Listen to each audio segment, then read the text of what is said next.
Template Braille pemilihan umum memiliki kekurangan bagi pemilih tunanetra di pemilu 2024. Lalu bagaimana Komisi Pemilihan Umum KPU menuntaskan problema dalam setiap pesta demokrasi yang dihelat 5 tahunan?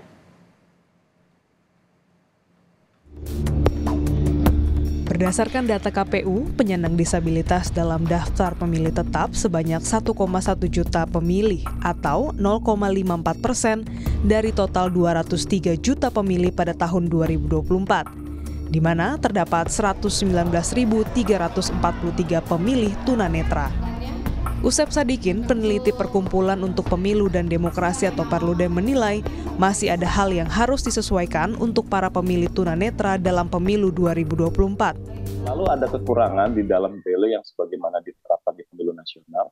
Braille-nya itu hanya menyediakan pilihan capres dan pilihan partai gitu. Tidak menyediakan pilihan nama caleg dan nomor urut caleg gitu. Jadi ini jadi diskriminatif nih, asas umumnya tuh jadi tidak terpenuhi gitu, karena pemilih disabilitas netra tidak bisa memilih langsung nama calegnya.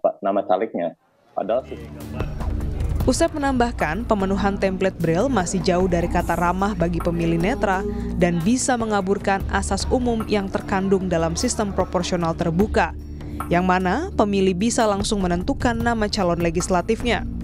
Komisioner KPU Idam Holik menanggapi pernyataan Perludem terkait kekurangan template Braille. Pihaknya telah mencarikan solusi terbaik untuk memenuhi kekurangan-kekurangan tersebut. KPU tidak hanya menyediakan template surat suara berhuruf Braille untuk pemilu presiden dan wakil presiden, tetapi juga untuk pemilu anggota DPD RI. Karena space antara nama calon anggota legislatif dalam satu partai, dalam satu daerah pemilihan itu space-nya sempit sekali. Itulah pertimbangan kami, akhirnya kami tidak membuat template untuk pemilu anggota DPR RI, DPRD Provinsi, dan DPRD Kabupaten Kota. Tapi kami memberikan pelayanan pendampingan, tetapi juga akan dirahasiakan pilihan politiknya.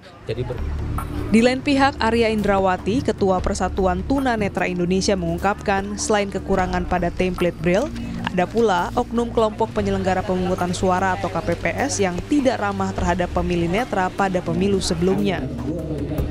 Ketika saya ke TPS itu, saya hanya diberi template surat suaranya, bukan tidak beserta surat suaranya gitu. Template itu kan sebenarnya alat bantu.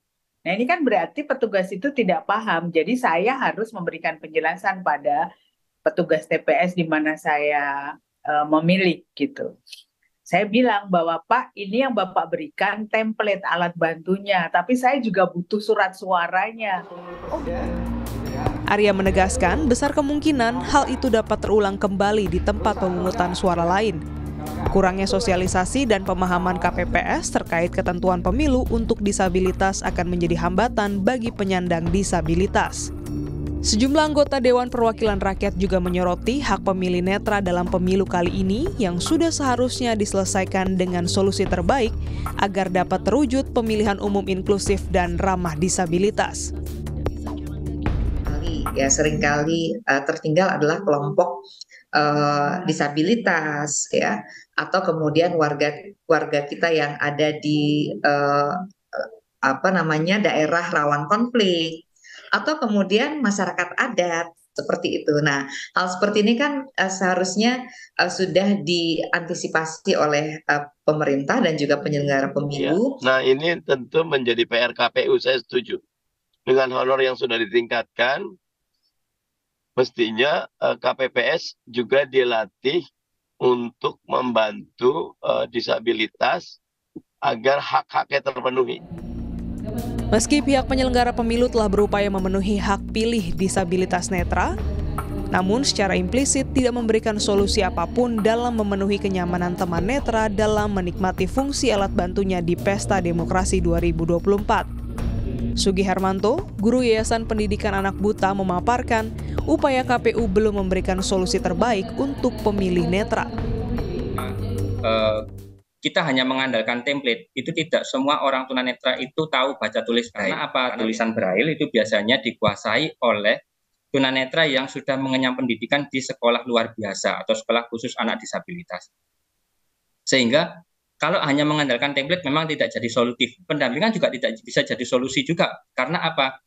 Si penyandang tunanetra tidak bisa mengontrol orang yang mendampingi. Misalkan gitu. Pesta demokrasi seharusnya menjadi kebebasan, bukan memenjarakan teman netra dalam kegelapan. Sebuah wacana harus memberikan sinar dan pencahayaan. Pihak penyelenggara harus menyelesaikan permasalahan. Leni Soktania, Kompas TV, Jakarta.